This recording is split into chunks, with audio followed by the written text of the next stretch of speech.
Do you ever feel like you are on this treadmill of chasing happiness or destination addiction? Except I'm not talking about going on cool vacations, though that could be part of it, but that addiction to like, what's the next big thing in my life? That's what we're going to talk about in today's podcast. And I'm going to show you some really helpful things that we can do to stop chasing happiness and start feeling it today.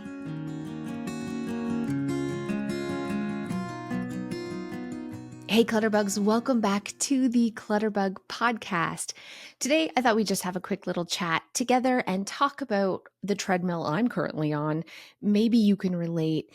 It is this need for always focusing on the next thing. What's next? What big thing can I accomplish? And the lack of enjoyment for the current or previous accomplishment or goal. And there's actually a scientific reason why we don't feel long-lasting happiness from things like this. And there's actually a term in psychology called the hedonic treadmill, which was something that people came up with in 1971. So this is not a new phenomenon, but I do think that it's becoming a lot more, just bigger. It's a bigger issue for a lot of reasons. One, social media and the pressures that we feel and constantly being bombarded by marketing for, hey, this is the next great thing that you need to purchase or do or be.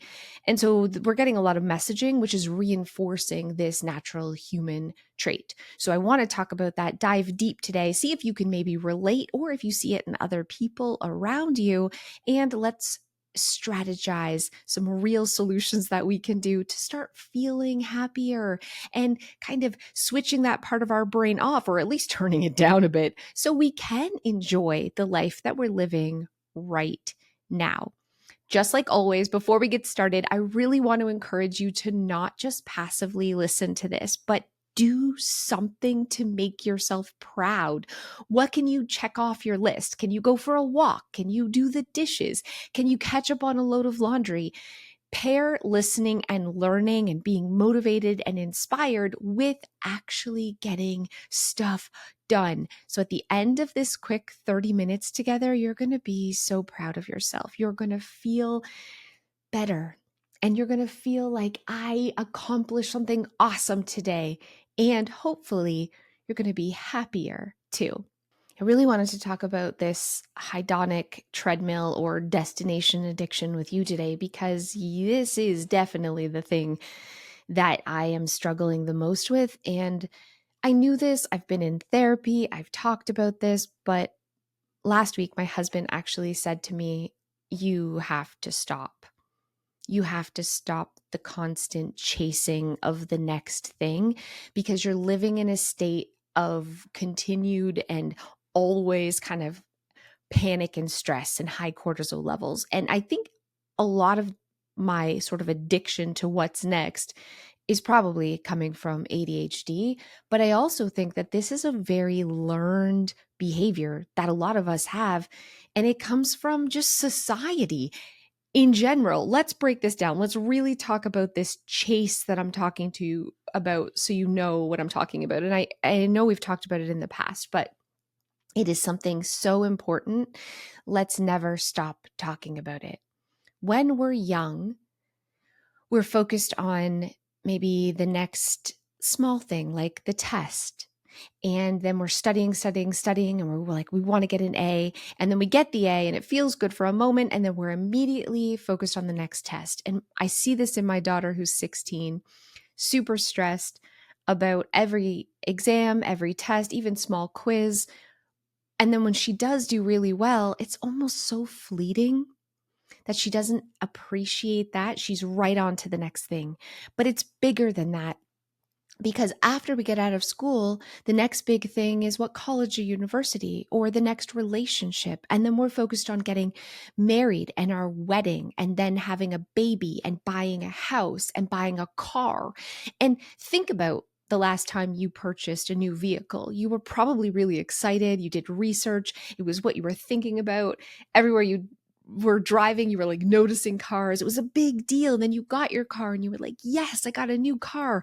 And then after a few days, it's just your car that you're driving. You're no longer excited about it. It no longer feels like a source of pleasure, or you no longer feel the joy of acquiring.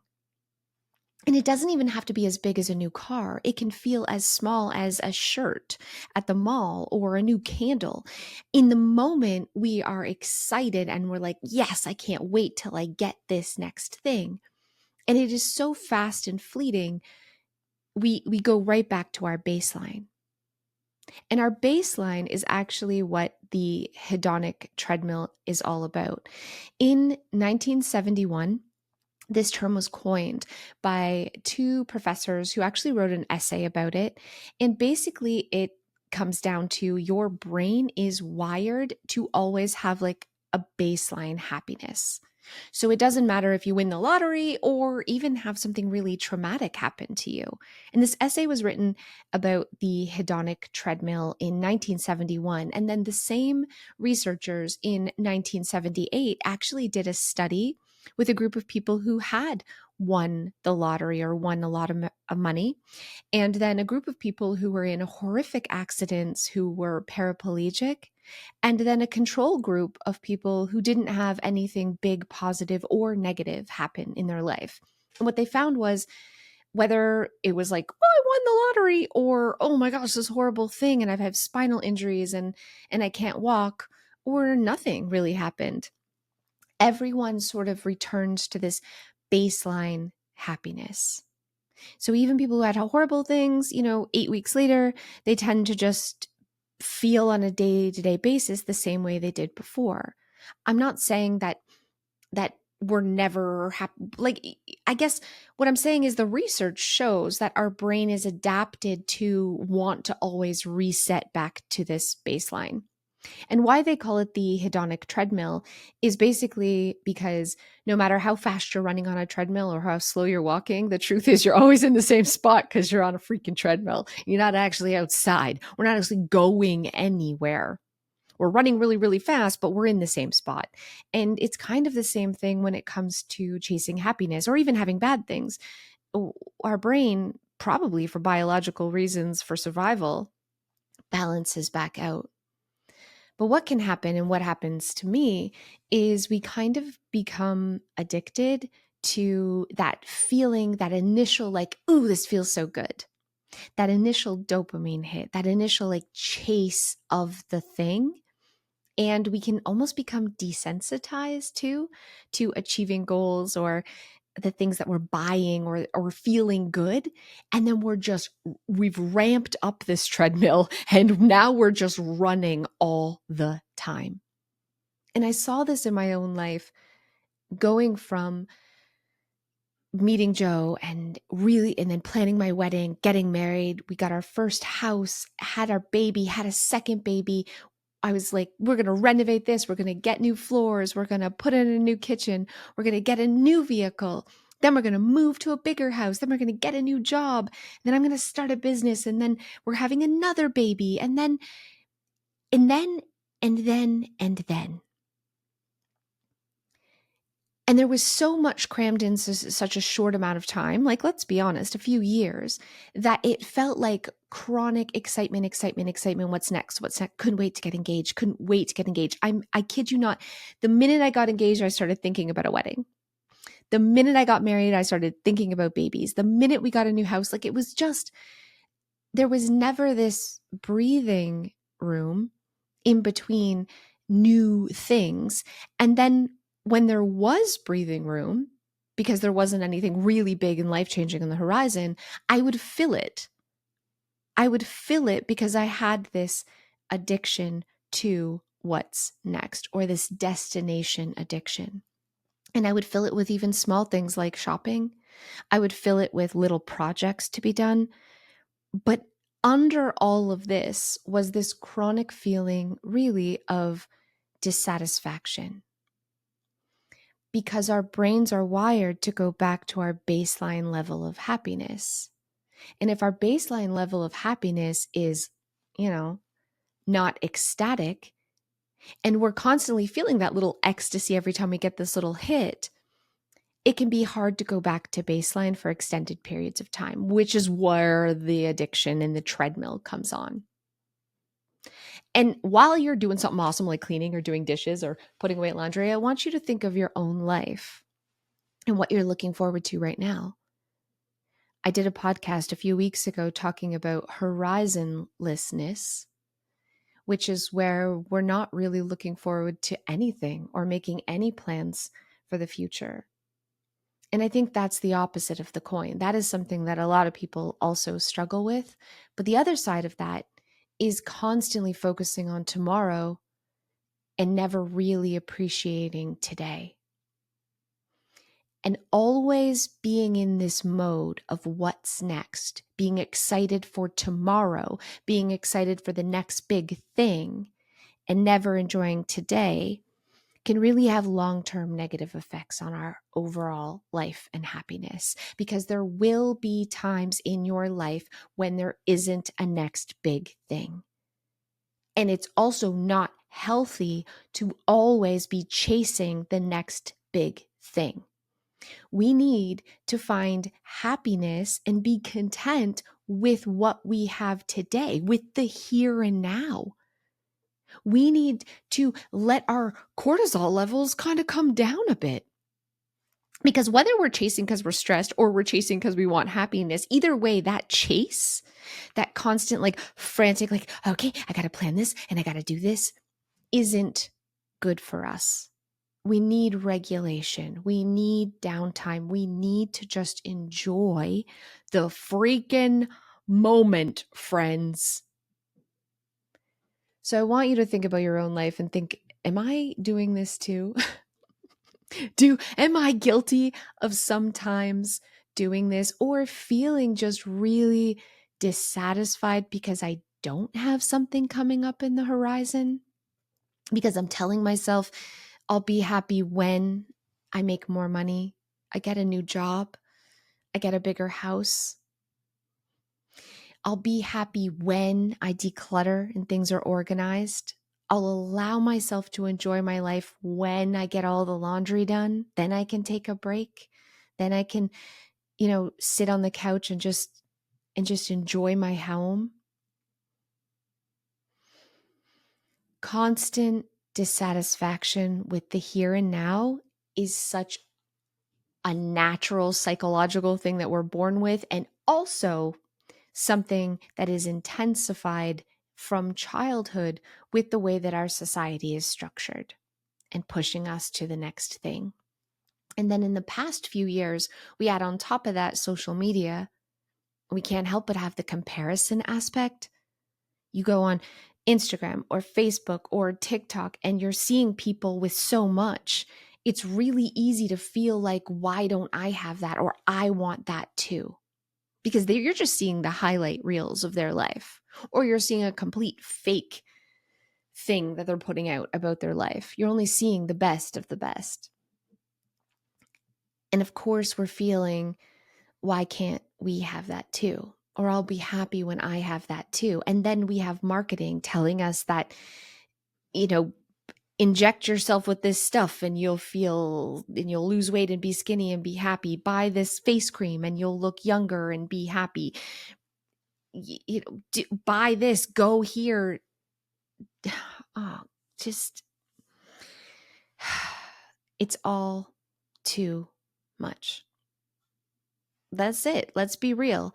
It's all too much. So how do we stop the cycle? How do we get off the treadmill? How do we actually appreciate what we have today? Friends, I did some research and I put together some things, but I got to be real with you. I feel like it's easier said than done, and it's going to take hard work and practice.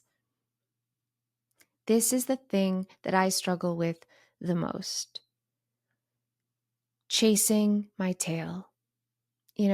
Think about a dog that chases its tail and it's running around in a circle, right? It's attached to it, but it's trying to get whatever is on the tip, and it's going in circles and it's running and it's running and it's running, it's running. When it stops, it can realize it already has the tail. The tail belongs to the dog. It doesn't have to chase it. It owns it. And it's not until it stops chasing it that it can realize that. And this is pretty much a metaphor for my life. Anytime I stop chasing the next thing and I force myself to just look around and identify and appreciate what I have today, two things happen. One, I instantly feel more content, calmer, and happier. Instantly. And two, when I stop chasing, things start chasing me. I start noticing more opportunities coming to me when I'm not in this frantic, blinded tunnel vision of myself where I'm just focused on what is next. And it was the wedding and the kids and the house and the dog.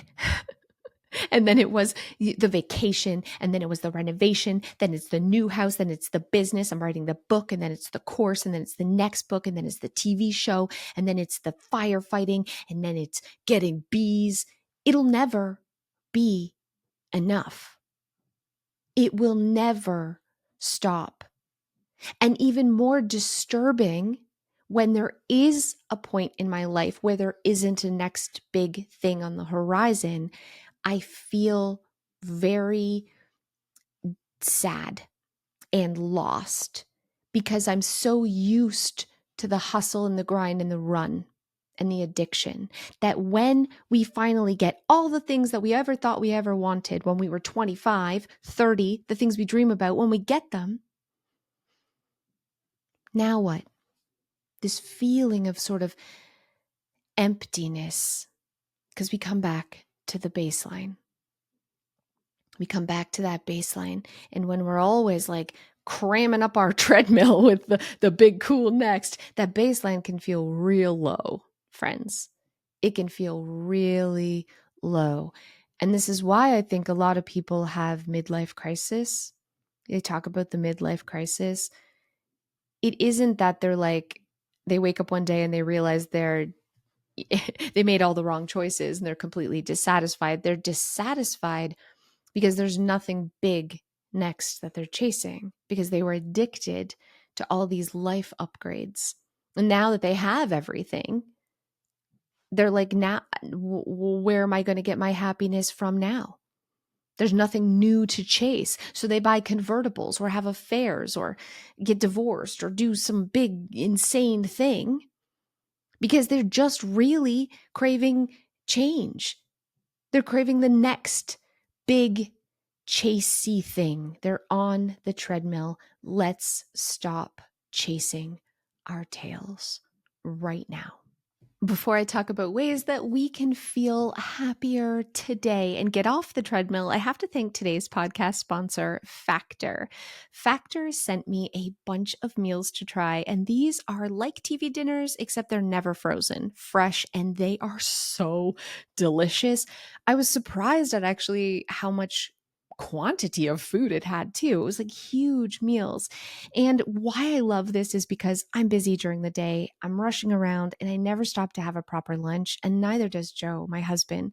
So having Factor means we have nutritious, delicious options. We're not running out for fast food, but they're ready in 2 minutes because, again, never frozen, always fresh. And you can get keto or diet options. They are incredible. You have 40 different options to choose from delivered right to your door. And right now, you can give this a try if you're busy as well and you're looking for delicious fast food options. Go to factormeals.com/clutterbug50off. Use that code clutterbug50off to get 50% off your first box plus free shipping. That's code clutterbug50off at factormeals.com/clutterbug50off. So how do we get off the treadmill and start to feel really content with the life that we're living in this moment? I want to say, let's get real. It's all about balance because having goals is not bad. It's a good thing. It gives us purpose. It gives us direction. We should have things that we look forward to. The secret lies in enjoying the journey, really focusing on the ride rather than the destination. And I know this can be easier said than done, but I think how we do this is we really acknowledge the little nuances. We really acknowledge that we are predetermined and genetically determined to always go back to a baseline, that this dissatisfaction we're feeling is a biological response to the constant what's next. Like we are made to do this biologically for survival. And I think understanding that can help us take a step back and really acknowledge and like accept that this is what's happening. I guess it's mindfulness, my friends. It really is. We're all going to go back to this baseline. But how can we make our baseline feel like contentment?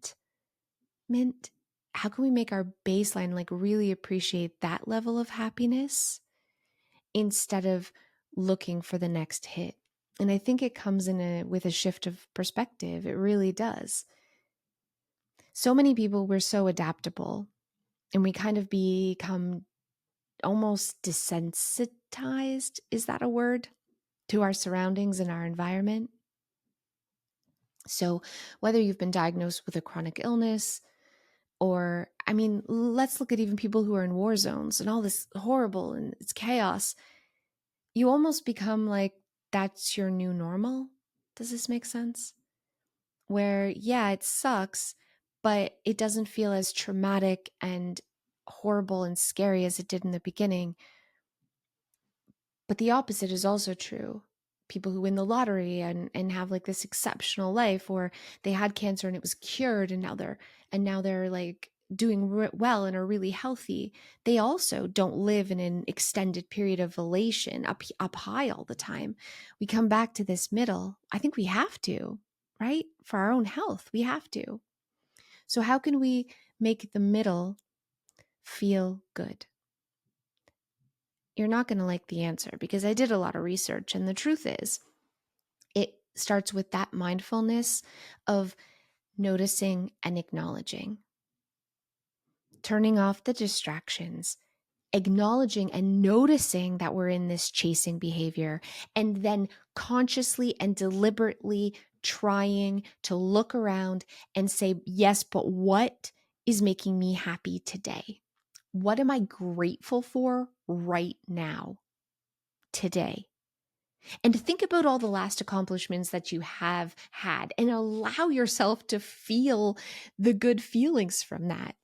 I've been trying to practice this for the last few days, and I'll give you an example of what this looks like. I walked into my office today and I just stopped and stood at the door and I looked around and I went, wow, this space is pretty.